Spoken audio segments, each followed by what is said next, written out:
শুরুতেই সম্ভাব্য সংঘাতের ইতি টানার ইঙ্গিত দিয়েছেন মার্কিন প্রেসিডেন্ট ডোনাল্ড ট্রাম্প। উপসাগরীয় অঞ্চলে যুক্তরাষ্ট্রের সামরিক উপস্থিতি বাড়ানো ও চলমান উত্তেজনার মধ্যেই ওয়াশিংটনের সঙ্গে আলোচনার প্রস্তুতি নিচ্ছে ইরান। দেশটির সর্বোচ্চ জাতীয় নিরাপত্তা পর্ষদের প্রধান আলী লারিজানি জানিয়েছেন, সংবাদ মাধ্যমে যুদ্ধের যে আবহ তৈরি করা হচ্ছে, বাস্তবে তার বিপরীতে আলোচনার জন্য একটি কাঠামো গড়ে তোলার কাজ চলছে।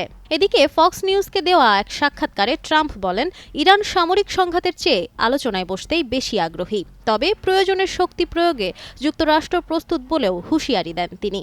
ইরানের পারমাণবিক কর্মসূচি ও সরকার বিরোধী বিক্ষোভকে কেন্দ্র করে সাম্প্রতিক সপ্তাহগুলোতে দুই দেশের মধ্যে উত্তেজনা তীব্র হয়েছে। এরই মধ্যে বিমানবাহী রণতরী ইউএসএস আব্রাহাম লিঙ্কনের নেতৃত্বে বড় একটি নৌবহর মধ্যপ্রাচ্যে পাঠিয়েছে ওয়াশিংটন। ইরান আলোচনায় আগ্রহী হলেও হামলার হুমকি বন্ধের শর্ত দিয়েছে। একই সময়ে হরমুজ প্রণালীতে ইরানের বিপ্লবী গার্ড বাহিনীর নৌমহড়ার পরিকল্পনা নিয়ে সতর্ক বার্তা দিয়েছে যুক্তরাষ্ট্র।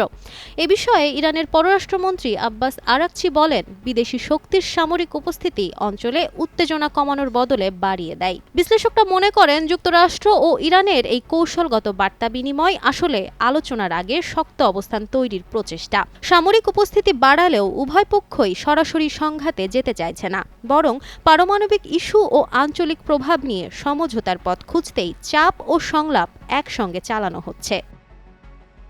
Nafisa Nowal, Times today.